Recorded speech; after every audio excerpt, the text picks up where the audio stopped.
Stephen, congratulations, 40 under 40. Thank you very much. You do distressed acquisitions, right? I do, LLC. yes.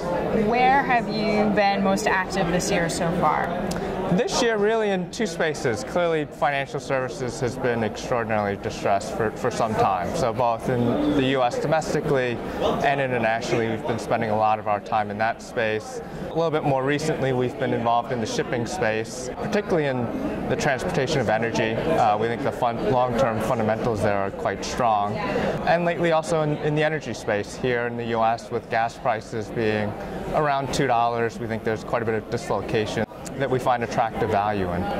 What are the surprises, perhaps, that you have seen specifically from Europe with this idea that maybe more and more distressed assets could come online, and they haven't?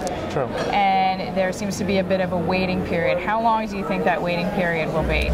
We think it could be quite some time. I think one of the structural problems that we see in Europe is the fact that the banks do not have their assets marked really where the market value is. So it really creates a void in terms of trading activity. So the big wall of assets coming out of the banks that people were expecting hasn't happened.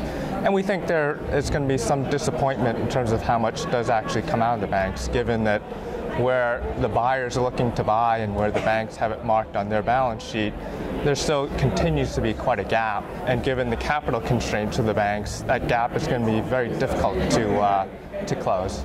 Do you think there's a quirky reasoning as well, in the sense that if a bank sells a good asset, it looks good on the books? If they sell a bad asset, they have to write that down? I think there is a sense of that, and there is a sense of denial of where these assets ought to be, and really trying to keep their capital ratios. We've seen great challenges in trying to get the assets out at prices where we think they're more reflective of market value. Stephen, congratulations again. Thank you for the time. Thank you again. Thanks for the interview. Stephen Toy, WL Ross.